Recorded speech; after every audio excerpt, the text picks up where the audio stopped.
দাওয়াতের ব্যাপারে আদর্শের ব্যাপারে কঠোর হলেন, কিন্তু ব্যবহার আপনাকে নম্র হতে হবে। আদর্শের ব্যাপারে আপনি কঠোর হন, আদর্শের ব্যাপারে আপোষ নাই, কিন্তু ব্যবহারে আপনাকে নম্র হতে হবে। পারস্পরিক অমুসলিমদের দুঃখে সুখে, বেনামাজির দুঃখে সুখে আপনাকে যদি বুঝতে পারে যে এই লোকটা আমাকে বাঁচাতে চাইছে, স্বার্থের জন্য আসেনি, এই জিনিসটা যেন হয়। আমরা এই জিনিসটা অনেকেই ছেড়ে দিয়েছি। আমরা আলেমরা শুধুমাত্র, আমি নিজের অভিজ্ঞতার কথা বলছি, দীর্ঘ আজকে আমার বয়স 62 বছর চলছে, তার 40 বছরের অভিজ্ঞতা আপনাকে শেয়ার করছি, 40-42 বছরের অভিজ্ঞতা শেয়ার করছি যে আমরা আলেমরা দাওয়াত না দিলে যেতে চাই না, 1 নম্বর। আর রাস্তা জটিল হলে যেতে চাই না, প্রত্যন্ত গ্রামাঞ্চলে যেতে চাই না। এটা হবে না। আপনি একজন দায়ী, আপনাকে সর্বস্তরে যাবে। জামিয়া সালাহ বেনারসে যখন আমি ছাত্র, তখন ফজল কারিম আসিম ব্রিটেন জমিয়াতে আহলের প্রেসিডেন্ট বেনারসে এসেছিলেন। এসে ওনার কর্মসূচির মধ্যে মালদা জেলার কয়েকটা মাদ্রাসা দেখার অন্য প্রোগ্রাম ছিল। তো জামিয়া সালাহ ওস্তাদরা বলছেন খুব জটিল রাস্তা, কী করে আপনি যাবেন? তখন যানবাহন কিছু ব্যবস্থা হয়নি সেকালে, হাঁটা রাস্তা ছাড়া কেউ ছিল না, রতুয়া থেকে হেঁটে যেতে হবে গোটাই, কোনো ব্যবস্থা ছিল না। আমি নিজে হেঁটে গেছি তখন ছাত্র জীবনে। তো উনি বলছেন যে দাওয়াতের কাজে নবীদের জন্য কে গাড়ির ব্যবস্থা করেছিল? কে ব্যবস্থা করেছিল? যেতে হবে না সেখানে, আমার ভাইদের অবস্থা আমি দেখতে যেতে চাই। আর উনি শেষকালে মন্তব্য করেছিলেন যে এরা দাওয়াতের কাজ কি করবে, এদেরকে দাওয়াত দেওয়ার জন্য বাইরে থেকে লোক আনা উচিত, ওস্তাদদের জন্য বলছেন। তা আমাদেরকে, আমরা হয়ে গেছি অন্যরকম ধান্দাবাজ, শান্তপ্রিয়, ভালো খেতে না পেলে, ভালো রাস্তা যোগাযোগ না পেলে আমরা যেতে চাই না। আলহামদুলিল্লাহ এখন প্রত্যেকটা গ্রামাঞ্চলে ভালো যোগাযোগ হয়ে গেছে, এখন কোনো সমস্যা নাই। তা আমাদেরকে মানুষকে বাঁচানোর জন্য এই সমস্ত কাজগুলো করতে হবে। আর তৃতীয় নম্বর হচ্ছে সবর। আসবির আলা মা ইয়াকুলুন ওয়াহজুর মাহজিলা। এই ব্যাপারে দাওয়াতের ময়দান কুসমাস্তীর্ণ নয়। ওলামা, আপনি পূর্বেকার দায়ীদের অবস্থা দেখেন, আল্লাহ তাআলা সুখ দিলে পাবেন, সেটা কথা, সকলকে দুঃখ দেন নি আল্লাহ তাআলা। তো সব থেকে মূল্যবান একটা ঘটনা আজকে পড়লাম যে ইমাম আহমদ বিন হাম্বলকে দাওয়াতের কাজের জন্য জেলে পুরে দিয়েছে। জেলে পুরেছে, তো সান্ত্বনার কিছু পাচ্ছে না। তো এক দুষ্ট লোক জেলে ভর্তি হয়েছে অন্য অপরাধে, দাগি অপরাধে। ইমাম আহমদ বিন হাম্বলের কাছে আছে যে আপনি একজন আলেম, এত দুশ্চিন্তাগ্রস্ত কেন? আপনি কি আল্লাহ বিরোধী কোনো কাজ করেছেন? আপনি তো হকের কাজ করে বেড়াচ্ছেন, তা আপনি এত টেনশন নিয়েছেন কেন? আল্লাহ আপনাকে সাহায্য করবে। তো বলছে যে আমি টেনশনে ছিলাম, তো এই চোর বদমাশ লোকের কথাতে আমার সান্ত্বনা চলে এলো, আমার সান্ত্বনা চলে এলো। তো পরস্পরকে সান্ত্বনা দেবার কাজ করতে হবে। ইনসান বলে একটা ছেলে ছিল, আমি যখন প্রথম জেলে গেলাম, জেল সম্পর্কে কোনো অভিজ্ঞতা ছিল না। তো এক মার্ডার কেসের আসামি, নদিয়া নাকাশি পাড়ায় বাড়ি, ইনসান বলে ছেলে, আসলেই মার্ডার করেছে। মার্ডারটা সঙ্গত কারণে করেছে, যদিও দেশের আইনে অন্যায়। তো ও জেলে আছে, ও জেলে গিয়ে কোরআন শিখেছে, সব কিছু করেছে, পরেশগার ছেলে। তো ওর পাশে আমার সিট ছিল। তো মাঝে মধ্যে যখন আমি দুশ্চিন্তায় কান্নাকাটি করতাম, একটা মন খারাপ হতো, চোখে পানি ঝরতো, আলেম কী করতে এসেছেন আপনি? আমাকে এসে বলতো, আপনি আলেম কী করতে এসেছেন? হ্যাঁ, আলেম কী করতে হয়েছেন? আমার জায়গায় যদি থাকতেন আপনি, আপনার যদি একটা অন্য কিছু কোনো প্রমাণ নাই, আমি তো মার্ডার করে এসেছি। হ্যাঁ, এইখানে যে সব কোরআন শিখেছে। তো ওর কথাতে খুব সান্ত্বনা এলো, আজব আজব কথা বলছে একটা। তো সান্ত্বনা আপনাকে এই ব্যাপারে, উস্তাদ খালে ওর উকিল বলেছিল, মুকুল সব ওকে বাঁচিয়ে দিয়েছিল, বেকসুর খালা ছিল, তারপর বাড়ি দেখা করতে গেছিলাম আমি আবার।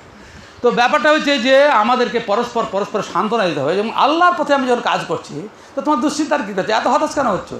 সাথী ভাইদেরকে সবসময় বলতে হবে, এখলাস যদি ঠিক থাকে, এখলাস যদি আমাদের ঠিক থাকে, আল্লাহর জন্য যদি কাজ করি, তো সাময়িক সমস্যা আসলেও আমাদেরকে ইনশাআল্লাহুল আজিজ, ইন্নাল্লাহা ইউদাফিউ আনিল্লাযিনা আমানু ওয়া ইন্নাল্লাহা লা ইউহিব্বু কুল্লা খাওয়ানিন কাফুর। আল্লাহ তাআলা সূরা হজ্জে বলছেন, যারা খাঁটি মুমিন তাদের তরফ থেকে আল্লাহ মুদাফাত করেন, দিফা করেন, প্রতিপক্ষ জব্দ করেন।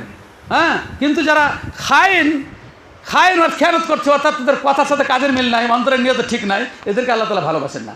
সেজন্য আমাদেরকে ইখলাস ঠিক করতে হবে। আল্লাহ তাআলা, আচ্ছা, যত লোক জেল খাটছে, কথার কথা একটা উদাহরণ দিয়ে বলি দায়ী ভাইদেরকে, যে যত লোক জেল খাটছে, এরা কি সব দাওয়াতের কাজ করতে গিয়ে জেলে গেছে? দিনের কাজ করতে গিয়ে জেলে গেছে? দুনিয়ার কাজ করতে গিয়ে জেল খাটা লোকেদের যদি এত সংখ্যা হয়, তো দাওয়াতের কাজ করতে গিয়ে যদি কোন সময় সরকার খাতিরে, আল্লাহ না করুক, এটা ভালো জিনিস নয়, যদি কেউ জেলে খাটে বা কোনো সমস্যা হয়, যদি 2-4টা থাপ্পড় খেতেই হয়, তো এটা কী আছে? দুনিয়া করতে করছে, আমি দিনের জন্য খাচ্ছি। ওয়াজালিকা ফি জালাতে, খোবাই কি বলেছিলেন? ওয়াজালিকা ফি জাতিল ইলাহি ওয়া ইয়াশা ইবারিক আলা আওশাল সালবি মুমাজ্জাই। আমাকে যে মারাপিটা করা হচ্ছে, কুচি কুচি করে কাটা হচ্ছে, এটা তো আল্লাহর সন্তোষের জন্য করা হচ্ছে। অতএব আমার কোনো পরোয়া নাই। আল্লাহ ইচ্ছা করলে প্রত্যেকটা কাটা অংশে বরকত দেবেন, প্রত্যেকটা টুকরোতে বরকত। আমি গোটা থাকলে একটা টুকরোতে বরকত আসতো, আর গোটা টুকরা করা হচ্ছে, প্রত্যেক টুকরোতে আমার বরকত ঢুকছে।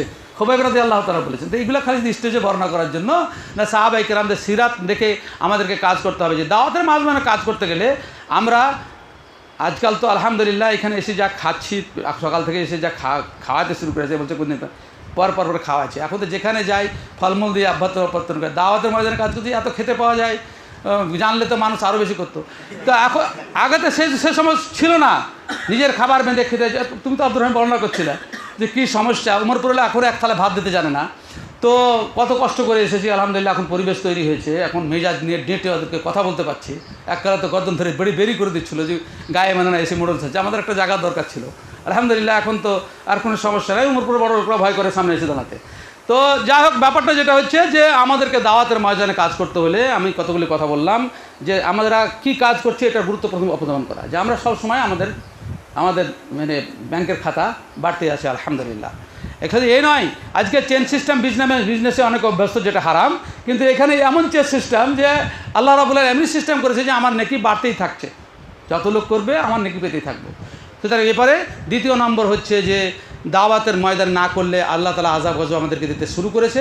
তৃতীয় নম্বর যে কথাটা বললাম যে দাওয়াতের ময়দানে কাজ করতে গেলে ধৈর্য সবুর করতে হবে, তাওয়াসাউ বিল হাক্কি ওয়া তাওয়াসাউ বিস সাবর, একে অপরকে সান্ত্বনা দিতে হবে, একে অপরকে সাহায্য সহযোগিতার মাধ্যমে দাওয়াতের ময়দানে কাজ করে যেতে হবে। আল্লাহ তাআলা আমাদের সকলকে দায়ী হিসেবে গ্রহণ করে নিন। আর আল্লাহর কাছে একটা প্রার্থনা আমি মাঝে মধ্যেই করি, ওসব বলার নয়, সংগঠনের সমস্ত সদস্যদের জন্য স্পেশাল দোয়া করি। আজকে স্পেশালভাবে এখানে যারা উপস্থিত তাদের জন্য দোয়া করছি যে আল্লাহ আমাদের সকলকে দায়ী হিসেবে গ্রহণ করে নেন। আর আমাদের ভিতরে শয়তানি খেয়াল কিংবা দুনিয়াবি সুখ সমৃদ্ধির ভোগ তো সকলেই, আল্লাহ যেটুকু তকদিরে ভোগ করবেই, যার তকদিরে যতটুকু ভোগ আছে ও যে কোনো সোর্সে করবেই ইনশাআল্লাহুল আজিজ। কেননা আল্লাহ তাআলা কোরআনে নিজে বলছেন, ওমা মিন দাব্বাতিন ফিল আরদি ইল্লাল্লাহু ইয়ারযুকুহা ওয়া ইয়ালামু মুস্তাকাররাহা ওয়া মুস্তাওদাহা কুল্লুন ফি কিতাবিম মুবিন। প্রত্যেকটা বিষয় আগেই লিপিবদ্ধ হয়ে গেছে যে আমি কটা ফল খাবো, কটা ফল খাবো না, কী বাড়িতে বাস করবো, কী বাড়িতে বাস করবো না, ও সব লিপিবদ্ধ। আমি চেষ্টা করলেও পাবো না, আর যার যা আছে তো পাবো ইনশাআল্লাহুল আজিজ। সুতরাং আমাদেরকে তকদিরের উপর ভরসা করে আমরা এই কাজ করতে শুরু করবো, এক অপরকে ধৈর্য ধারণের তালকিন করব, এবং যে সমস্ত ভাইদের সমস্যা কিছু আছে তাদেরকে বোঝানো, তাদের সমস্যা লাঘব করার জন্য আমরা এক অপরকে চেষ্টা করব, আমরা এক অপরের খোঁজ খবর নেব। এই করতে করতেই দুনিয়া কদিন, 62 বছর বয়স, আমি তো 100% রেডি। আল্লাহ তাআলা যদি কোনো সময় ডেকে নেয় তো আমার কোনো আপত্তি নাই, দুনিয়া অনেক ভোগ করা হয়ে গেছে আলহামদুলিল্লাহ। তো সকলের জন্য দোয়া করছি যেটা, যে আমাদের সকলকে আল্লাহ তাআলা দায়ী হিসেবে গ্রহণ করে নিন।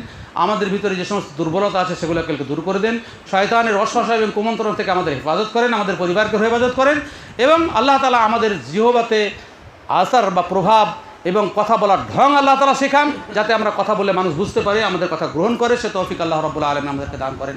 আকুলু কওলি হাযা আস্তাগফিরুল্লাহ লি ওয়া লাকুম সাইয়্যিল মুসলিমিন ওয়া আখিরু দাওয়ানা আলহামদুলিল্লাহি রাব্বিল আলামিন।